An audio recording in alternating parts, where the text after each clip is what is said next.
Good morning, class 8. Today in this video I'm going to discuss about the natural methods of vegetative propagation.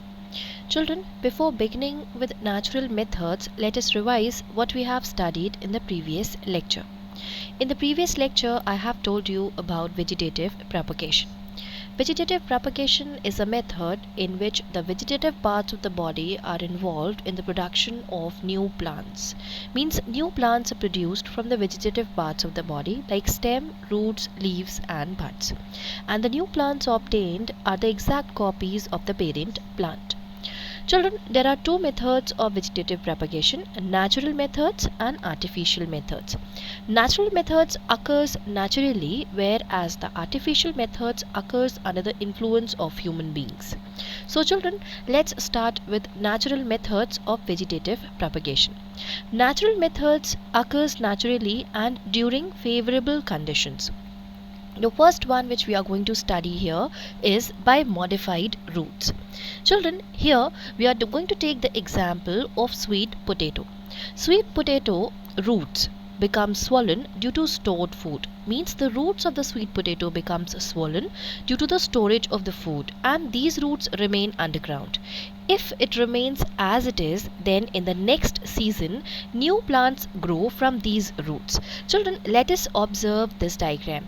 You can see the green parts present on these roots. These are the buds present on root tuber. And in the next season, as I have told you, if these roots remain as it is in the soil, new shoot arises from the bud. So children, you can observe here that from the roots new plants are arising. So this is an example of the natural method of vegetative propagation. We have one more picture here. This picture is showing the sweet potatoes. Now let's move on to the other type of vegetative propagation. Here we are seeing the natural methods of vegetative propagation. The second one is by modified stem. Underground as well as subaerial stems are modified specially for vegetative propagation. So let's start with underground stem. The best example of underground stem is potato. Here we are going to study about tuber. Potato is an underground stem tuber and it is also swollen due to the food stored in it. This potato has buds in the depression called eyes. Eyes are the nodes and the buds are the axillary buds. Children, these are the buds we can see present on the surface of potato. Children, if you are going to cut this potato into parts like this one is one part, and this one is the second part, and this one is the third part. If we are going to sow these parts in the soil, then we will observe that a plant arises from both these parts but not from this one. Why? Because these two parts, the part number 1 and part number 2, has buds present on them. Now children, from this we can understand that the vegetative part of the body can also produce a new plant. Now moving on, the next one by underground stem is bulb. Bulbs are short disc-shaped underground stem.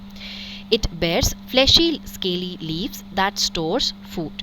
The disc-like stem also bears terminal and axillary bud. Children, here we are going to study the example of onion. You can see this. This is called as bulb because of its shape.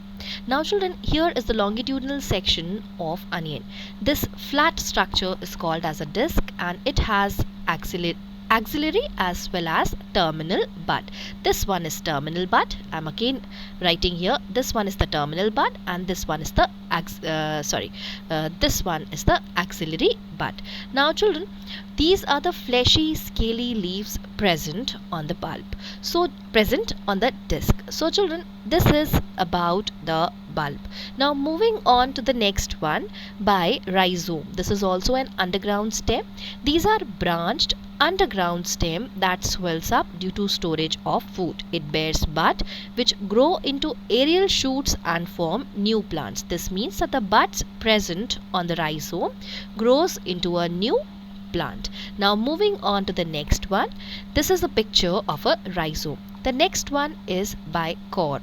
Corm are swollen, flattened and a rounded bulb with stored food. These are the corms of gladiolus. Children, each corm, this one is corm, each corm grows into a new plant and develops a new number of corms also. Means they can form more corms. So here this one is gladiolus and we can see the corm of gladiolus. So this corm develops into a gladiolus plant. Into a gladiolus. So children, this is how the vegetative propagation occurs by underground stem. Now the next one is by subaerial stem. Children, subaerial stems grows along the soil and roots and shoots arises from its nodes and form new plants. You can see this picture. This picture shows that suppose this is a soil surface. Then these grows along the soil and wherever the nodes are present, from that nodes the roots and the shoot arises. So children, this is how the underground stem the subaerial stem propagates. So now moving on to the next type of vegetative propagation by natural method. This is by adventitious buds on leaves. Children, this can be studied by taking the example of bryophyllum. Bryophyllum has fleshy leaves and they bear adventitious buds in the notches present along their margin. Suppose this is a bryophyllum leaf.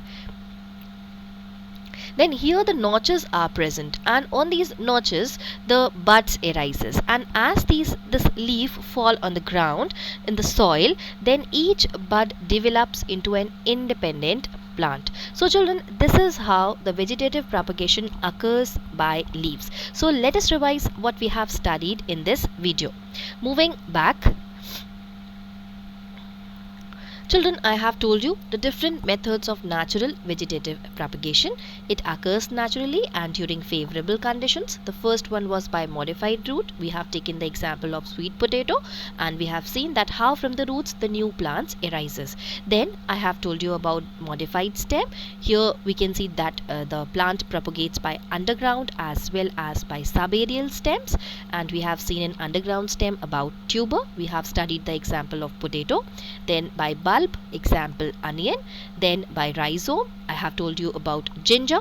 And then by corm, the example is gladiolus.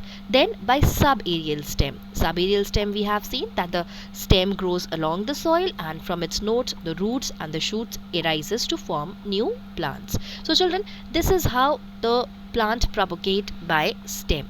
Here by adventitious buds on leaves. Children, here we have taken the example of bryophyllum and I have told you that on their margins the notches are present and on the notches the buds arises along their margins, and when this leaf fall on the soil, each bud grows into an independent plant. That's all about vegetative propagation. Thank you.